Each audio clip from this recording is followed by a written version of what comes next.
नमस्कार प्यारे छात्र छात्राओं। आज अपन आपके जो ऐच्छिक विषय 12th क्लास भूगोल पाठ 1 के ऊपर कुछ विचार विमर्श करेंगे और उसके बारे में अपन कुछ आगे के लिए पढ़ेंगे, जिसमें आपने कुछ चीज़ें पहले भी पढ़ रखी, कुछ चीज़ें क्योंकि ज्ञान हमेशा पुराने से नए को जोड़ा जाता है, यानी पूर्व ज्ञान से नवीन ज्ञान के आगे जोड़ा जाता है। तो आप देखिए, आज अपन जिस विषय के ऊपर अध्ययन करेंगे यानी भूगोल विषय में, उसका पहला पाठ मानव भूगोल प्रकृति व विषय क्षेत्र, यानी मानव भूगोल उसकी प्रकृति एवं उसका विषय क्षेत्र यानी क्षेत्र यानी उसका कार्य क्षेत्र या उसका व्यवहार क्षेत्र, उसमें अपन ले लेते हैं कि मानव की क्या प्रकृति रही है और वो किस विषय से आधारित यानी उसका क्या उद्देश्य रह करके उसको उन्होंने इसके ऊपर काम किया। तो सबसे पहले देखिए, भूगोल 2 शब्दों से बना है, यानी आपने पहले भी पढ़ा होगा। भूगोल यानी ये 2 शब्दों से बना है, भू धन गोल।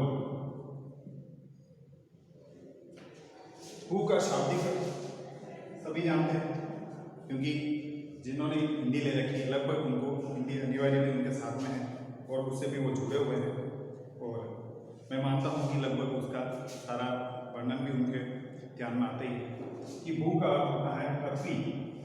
क्या होता है? पृथ्वी।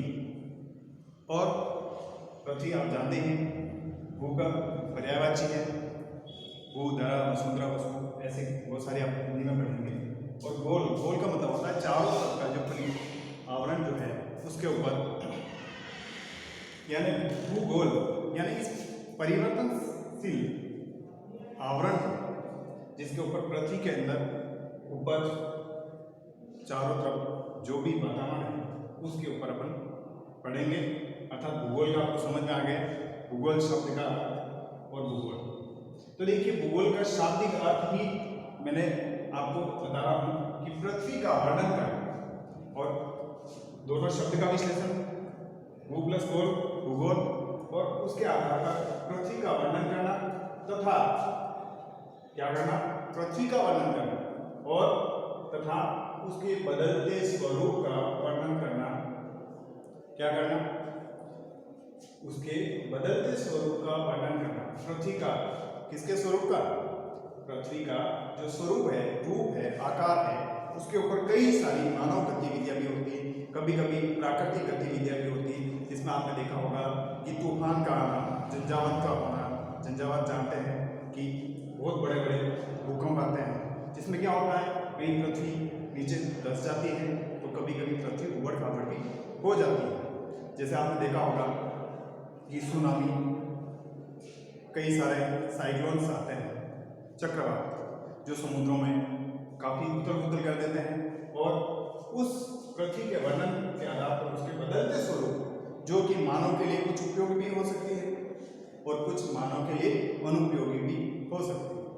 तो ऐसे स्वरूप को जो बदलता है उसके आधार पर जो वर्णन किया जाता है उसका पृथ्वी का वर्णन कहलाता है, जो इस प्रकृति के ऊपर कई सारे, और भूगोल में आपने देखे होगा कि भूगोल में सारी की सारी जो चीज़ें हैं वो समाई, यानी मानव को एक जीवित रहने के लिए जो चीज़ें मिलती हैं उन चीज़ों में आपने देखा होगा कि जिस ऊपर जहाँ पृथ्वी के ऊपर अपन निवास करते हैं तो उस पृथ्वी के ऊपर अपने को आवश्यकता पड़ती है मकान बनाने के लिए स्थान चाहिए, जिंदा रहने के लिए, सांस लेने के लिए ऑक्सीजन, तो पेड़ पौधे, वनस्पति, जंगल, यहाँ तक कि आपने खाद्य श्रृंखला भी देखा होगा जिसमें प्राणी अपना भोजन किसी न किसी माध्यम से एक दूसरे के ऊपर निर्भर रहते हैं। तो वही अपना पृथ्वी से संबंधित हैं, जो कि आपने 7वीं 8वीं की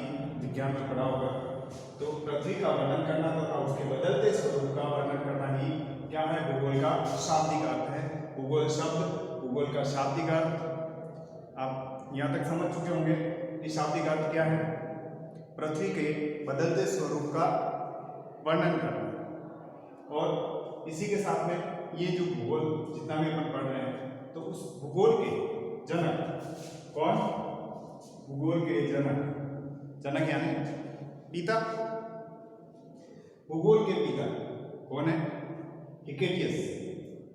ये भी एक यूनान के प्रसिद्ध भूगोलवेत्ता थे, जिन्होंने भूगोल पर काफ़ी आधारित इन्होंने अपने विचारधारा को संग्रहित किया और उन्होंने अपने मत के अनुसार अलग अलग विचारधाराओं को उन्होंने प्रतिपादित किया, जिसमें आधुनिक भूगोल के जन्मदाता। क्योंकि सबसे पहले भूगोल एक विषय के रूप में था जो समग्र पूरा का पूरा भूगोल था, लेकिन कई लोगों ने उसका अलग अलग खंड किए, अलग अलग विभाजन किए, अलग अलग मत दिए और उसमें आपने देखा होगा कि आधुनिक भूगोल के जन्मदाता यानी समय दर समय परिवर्तन, यानी संसार का नियम है कि कुछ न कुछ तो परिवर्तन होना निश्चित है। और उसके आधार पर आपने देखा होगा कि आधुनिक भूगोल जो है उसके आधुनिक भूगोल के जन्मदाता यानी वर्तमान में जो भूगोल चल रही है उसके जन्मदाता आधुनिक, कौन सी? आधुनिक, प्राचीन नहीं, आधुनिक भूगोल के जन्मदाता जो कौन है? Friedrich Ratzel. ये फ्रेडरिक रेडजेल एक बहुत बड़े भूगोलवेत्ता थे। ये मूलतः जर्मन से थे और इन्होंने काफ़ी अच्छे विचार दिए, अच्छे इन्होंने प्रकृति के साथ में कुछ निष्कर्ष निकाले और अपने विचारों को इन्होंने मानव के जीवनोपयोगी हेतु इन्होंने सुझाव रखे, जो कि वो सारे के सारे सुझाव भी उन्होंने सूचीबद्ध किए थे और उन सभी सुझावों का एक संग्रह बनाया, यानी एक पुस्तक बनाई। उस पुस्तक का नाम फ्रेडरिक रेडजेल की पुस्तक, किसकी? फ्रेडरिक रेडजेल की पुस्तक, जो कि उस पुस्तक का नाम है एंथ्रोपोजियोग्राफिया। क्या नाम है? एंथ्रोपोजियोग्राफिया। में ये फेमस पुस्तक थी, किसकी? फ्रेडरिक रेडजेल की। दोस्तों याद रखना, क्योंकि कभी कभी आपसे पूछ लिया जाता है कि मानव भूगोल के जनक कौन है। यदि आपके समझ में नहीं आया और आपने कह दिया कि भूगोल का जनक, जबकि अब आप समझ गए होंगे भूगोल एक समग्र विषय है, लेकिन भूगोल के अंदर कुछ जो अलग अलग मत और विभाजन के अनुसार उनका जो था, तो समग्र भूगोल का यदि यही आपका पूछ लिया जाता है कि भूगोल का जनक कौन है, तो सीधा का सीधा आपको क्या करना? हिकेटियस। और यदि आधुनिक भूगोल के जन्मदाता पूछ लिया जाता है, तो आप थोड़ा सा ध्यान रखें, अपने माइंड को बिल्कुल स्थिर रखें और समझना आधुनिक भूगोल और भूगोल। अभी तक तो बहुत कुछ आएगा, लेकिन अपन धीरे धीरे, आपको डरने की आवश्यकता नहीं है, क्योंकि जिस चीज़ को अपन लेके चल रहे हैं, शायद मुझे लगता है कि आपने भूगोल विषय जो एक अपने अध्ययन के रूप में चयन किया, मैं कह रहा हूँ आप बहुत ही अच्छे, समझदार और बहुत ही अच्छा चयन किया कि भूगोल विषय जैसा विषय आपको और कहीं देखने को नहीं मिलेगा, इतना अच्छा, शानदार, जिसमें कहीं आपको कन्फ्यूज होने वाली आवश्यकता नहीं है। क्योंकि बहुत सारे विद्यार्थियों के मन में यही रहता है कि मैं क्या कर पाऊँगा या नहीं कर पाऊँगा, लेकिन ये सारे कॉन्सेप्ट आपको नहीं रखने हैं। निश्चित रूप से आप सिर्फ और सिर्फ आप जुड़ जाइए इसके माध्यम से कि आपके कॉन्सेप्ट क्लियर है। तो यही ध्यान रखना, भूगोल का जनक और आधुनिक भूगोल के जनक यानी जन्मदाता। आधुनिक भूगोल के जन्मदाता फ्रेडरिक रेडजेल और इसकी पुस्तक का नाम क्या है? एंथ्रोपोजियोग्राफिया। इसमें कहा है कि मानव को जीवित रहने के लिए, इसके लिए मानव को जीवित रहने के लिए, इसके लिए मूल उद्देश्य मानव का आज अपन जितनी भी क्रियाएं करते हैं, आर्थिक रूप से या मानसिक रूप से, शारीरिक रूप से, लेकिन उसका सबका एक ही साथ है। इसके लिए मानव को एक अपने जीवन को जीवित रहने के लिए, तो एंथ्रोपोजियोग्राफिया में उसने कहा था, इसने फ्रेडरिक रेडजेल, जो किसका है? आधुनिक भूगोल के जन्मदाता, याद रखना। एंथ्रोपोजियोग्राफिया में कहा मानव को जीवित रहने के लिए वातावरण से सहयोग करना। किससे सहयोग करना? वातावरण से सहयोग प्राप्त करना अनिवार्य, क्योंकि यदि आपको रहना है, इस प्रकृति पर रहना है, तो आपको इसके वातावरण के अनुरूप ही आपको रहना पड़ेगा, क्योंकि वातावरण ही सब कुछ है। और वातावरण में अपने को रहने के लिए सबसे ज़्यादा किसकी आवश्यकता पड़ती है? पूरे इस समग्र पर्यावरण जिसमें भूगोल के रूप से अपन पढ़ रहे हैं, तो उस चारों ओर के वातावरण से अपने को संबंध बनाना पड़ता है। जिसमें क्यों बनाना पड़ता है? क्योंकि मूल आप और सबकी क्या है? जीवित रहना। सबसे पहली आवश्यकता है मानव को अपना जीवन जीने के लिए आवश्यकता है, और उसको जीवित रहने के लिए क्या करता है? वो वातावरण, समझ गए मेरा? वातावरण जिसे मैंने आपको पहले ही बता दिया कि वातावरण से सहयोग करना। क्या करना? वातावरण के साथ में सहयोग करना, ना कि उसके साथ में कोई खिलवाड़ करना। बहुत ही अच्छा आप समझ रहे होंगे कि वातावरण के साथ में अपना सहयोग प्राप्त करना, यही क्या है? एक अनिवार्य रूप से आपको उसका होना चाहिए। और वातावरण में रह करके मानव अपनी मानवीय क्रियाओं के रूप में वो कुछ न कुछ गतिविधियां करता रहता है, और उन्हीं गतिविधियों से क्या होता है? उसको एक सहयोग प्राप्त होता है, और वो अपने जीवित रहने के लिए हमेशा उसका सहयोग लेता है। फिर देखिए आप कि कुछ मानव भूगोल को भूगोल की आधारभूत शाखा भी माना, जो कि आपने 11वीं पढ़ा था, भौतिक भूगोल। भौतिक भूगोल में जितना भी पर्यावरण से संबंधित था, पूरा वातावरण से संबंधित था, लेकिन मानव भूगोल में क्या है? मानव भूगोल को भूगोल की आधारभूत, यानी जो एक ढांचा है मानव का, जो निर्माण है, वो किसके ऊपर टिका हुआ है? वो मानव भूगोल के ऊपर टिका। हमेशा मानव भूगोल को उसकी आधारभूत शाखा माना गया है। और भूगोल में प्रकृति व मानव के किसके? भूगोल में प्रकृति आप जानते हैं, नेचर यानी चारों ओर का वातावरण, और भूगोल में प्रकृति व मानव के अध्ययन पर जोर दिया गया। यानी किसमें?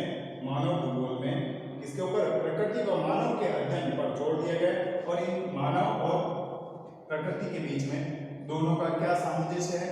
दोनों के साथ में क्या उनका मूल सहयोग है, जिससे कि दोनों का तारतम्य सापेक्ष बना रहे, और वो अपने जीवन को जीने के उन आधारभूत तथ्यों पर अध्ययन पर जोर दिया गया, जिसमें इस कारण भूगोल को क्या किया गया? भूगोल को दो भागों में यानी दो शाखाओं में उसको बांटा गया। भूगोल में प्रकृति व मानव के अध्ययन, फिर से ध्यान रखना, भूगोल में प्रकृति व मानव के अध्ययन पर जोर दिया जाता है। इस कारण भूगोल को दो शाखाओं में बांटा गया है। कितनी शाखाओं में बांटा गया? दो शाखाओं। पहली शाखा भौतिक भूगोल। कौन सा? भौतिक भूगोल, जो कि आपने कक्षा 11 में पढ़ा। कौन सी कक्षा में? 11 में। पूरा आपने भौतिक भूगोल, पहाड़, पठार, नदियाँ, ये सारे के सारे जितने भी थे, झरने, और यहाँ तक कि मौसम, ऋतुएं परिवर्तन, यहाँ तक कि आपने आसमान से जो उल्कापिंड वगैरह इनका सबका आपने अध्ययन किया होगा, वो किस में था? भौतिक भूगोल। भौतिक का मतलब आप समझ गए हो, प्रकृति वाला। यदि आपने जो प्रकृति में जो कुछ चीजें होती हैं उनके ऊपर अध्ययन किया जाता है, वो किस में आता है? भौतिक भूगोल में। लेकिन कब अपन आज जो बाहरी कक्षा के अंतर्गत मानव भूगोल, जो मैंने आपको पहले बता दिया, मानव भूगोल क्या है? वातावरण से सहयोग प्राप्त करना, यानी मानव हमेशा अपना जीवन जीने के लिए, इसके लिए जीवित रहने के लिए, वो अपना जीवन जीने के लिए हमेशा क्या करता है? वो वातावरण पर निर्भर रहता है। जिसमें भौतिक भूगोल के बारे में आपने पहले इसके रूप से पढ़ रखा, और नहीं तो इसके साथ में ही इसका भी जुड़ाव रहता है, क्योंकि ऐसा नहीं कि 11वीं को हमने पूरा नहीं समझ पाए, कोई बात नहीं, आप निश्चित क्लास से जुड़े रहना कि आपको सारी चीज़ें फिर से क्लियर हो जाएगी। तो भौतिक भूगोल जो आप पूर्व में अध्ययन कर चुके हैं, अब इसी से इसका संबंध है जो कि मानव भूगोल। और मानव हमेशा क्या करता है? भौतिक भूगोल की जो भी क्रियाएं होती है, जो भी घटनाएं होती है, जितना भी कुछ प्रकृति में परिवर्तन होता है, वो किसके ऊपर प्रभाव पड़ता है? मानव के ऊपर। कभी आपने देखा होगा ऋतु में परिवर्तन हो रही है, सर्दी आ रही है, आप उन्नी वस्त्र पहनते हैं, गर्मी आ रही है, आप पंखा चला रहे हैं, बारिश पानी बरस रहा है। तो ये सारा का सारा किसमें आता है? भौतिक भूगोल में। लेकिन इन सबके साथ में क्रियाएं कौन करता है? वो मानव, जो कि क्यों करता है? जीवित रहने के लिए, अपने जीवन को चलायमान रखने के लिए, अपने जीवन को आगे बढ़ाने के लिए वो ये क्रियाएं करता है। तो देखिए दोनों भूगोल दो शाखाओं में बढ़ गए, मानव भूगोल और भौतिक भूगोल। समझ में आ गया? मानव भूगोल और मानव भूगोल में क्या है कि आप देखिए जो इसका ये अपना भूगोल से कि भौतिक भूगोल, सबसे पहले इसका भी देख लीजिए आप। भौतिक भूगोल, भौतिक भूगोल में मैंने आपको बताया कि विभिन्न प्रदेशों के भौतिक पर्यावरण, प्रदेशों का मतलब ये नहीं कि अपने जैसे किसी राज्य विशेष नहीं, इनके जो प्रदेश होते हैं जैसे ठंडे प्रदेश, ग्रीष्म जलवायु वाले प्रदेश, जैसे अपने समुद्री प्रदेश, ये इलाकों के नाम होते हैं जो विस्तृत रूप से होते हैं। जो उनमें क्या है भौतिक भूगोल में? विभिन्न प्रदेशों के भौतिक पर्यावरण का अध्ययन करना ही क्या कहलाता है? भौतिक भूगोल। जो मैंने आपको बार बार अच्छे से इसमें कॉन्सेप्ट क्लियर किया है। लेकिन अपना जो बिंदु चलेगा किस पे चलेगा? मानव भूगोल, यानी मानव भूगोल। पाठ का नाम ही स्पष्ट है। फिर उसकी प्रकृति और उसका विषय, मानव की क्या प्रकृति है, क्या हमेशा उसकी प्रकृति के साथ में रही है वो, और फिर उसको किस विषय से संबंधित है। आप यदि किसी भी क्षेत्र को लेकर चलते हैं तो आपका मूल क्या उद्देश्य है, क्या आपका विषय है, क्या आपका टॉपिक है, या क्या जानना चाहते हैं, और आपके मन की क्या जिज्ञासा है, वही चीजें इसमें मानव भूगोल के अंतर्गत आती है। मानव भूगोल में क्या होता है? भौतिक वातावरण। कौन सा? जो मैंने आपको बताया था कि 11वीं में आपने पढ़ा, अब उसी से संबंधित है। मानव क्या करता है? हमेशा भौतिक वातावरण और मानव जगत के, बहुत ध्यान से दोस्तों, भौतिक वातावरण और मानव जगत यानी संसार, दुनिया, इस मानव जगत के अंतर संबंध। अब इस शब्द को अच्छे से पढ़ो, भौतिक वातावरण और मानव जगत। भौतिक वातावरण प्रकृति होगी, और मानव जगत जो अपन जितने भी प्राणी चलायमान है, जो गति कर रहे हैं, उसमें मानव जगत के अंतर संबंध। संबंध तो सबके होते हैं, लेकिन अंतर संबंध, जो संबंध वो संबंध है जो हमें दिखाई नहीं देते हैं, लेकिन आंतरिक रूप से वो उससे एक दूसरे पर आधारित है, वो क्या कहलाता है? अंतर संबंध। जैसे अपन अपना संबंध है, अपन जीवन चलायमान है, आज अपन जिंदे हैं, किसके माध्यम से? सिर्फ और सिर्फ वनस्पति से अपने को ऑक्सीजन प्राप्त होती है, लेकिन अंतर संबंधों में उसका संबंध अपने को दिखाई नहीं देता। ऑक्सीजन आप ले रहे हैं, आपको ऑक्सीजन दिखाई नहीं देती, लेकिन उसका संबंध किससे है? मानव शरीर से। आप श्वसन क्रिया कर रहे हैं, तो वही अंतर संबंध कहलाता है, जिसका संबंध आपको आंतरिक रूप से मिलता है। अंतर का मतलब आंतरिक रूप से, और बाहरी का मतलब बाहरी रूप से। ये अपने जितने भी है वो कुछ अंतर संबंधों से भी है और कुछ बाहरी संबंधों से भी है, का अध्ययन भी करना क्या कहलाता है? मानव। समझ लेना और इसको अच्छे से थोड़ा सा याद कर लेना, क्योंकि यही आपके आगे अभी अपनी शुरुआत है। और यहाँ तक मैं आपको कहीं भी आपकी किसी भी प्रकार की समस्या हो, मुझे फिर से आप रिपीट ट्यूशन डालें, मैं आपको एक बार नहीं उसके बारे में 10 बार की आपको समझा के उस चीज़ को आपको क्लियर। लेकिन सिर्फ और सिर्फ आपका ध्यान अभी क्या होना चाहिए? यहीं पे होगा। तो मैं आपको कह रहा हूँ कहीं आपको भटकने की आवश्यकता नहीं, एक ही बात आपको समझ में आ जाएगा। सिर्फ और सिर्फ आपका ध्यान यही होना चाहिए। तो मानव भूगोल आपको समझ में आ गया, भौतिक वातावरण और मानव जगत, इन दोनों के अंतर संबंधों को जोड़ा गया है। और यही क्या है? एक अध्ययन है जो कि मानव भूगोल, यानी मानव जितनी भी क्रियाएं करता है प्रकृति के साथ में, वो मानव भूगोल के अंदर निहित होती है। अब आता है फेल्डिंग रेडजेल, जिसके बारे में हमने पहले ही पढ़ा था। लेकिन अब ये भूगोल वेता, ये जो महोदय हैं, ये क्या कहना चाहते हैं? फेल्डिंग रेडजेल ने कौन सी पुस्तक लिखी थी? एंथ्रोपोजोग्राफिया, और उसके अंदर इसका वर्णन किया गया है। एंथ्रोपोजोग्राफिया में कहा गया है कि मानव को जीवित रहने के लिए, इसके लिए मानव को जीवित रहने के लिए क्या करता है? वो वातावरण से सहयोग प्राप्त करना अनिवार्य, और वातावरण से ही वो चलता है। फिर आगे फेल्डिंग रेडजेल के बारे में जो आपको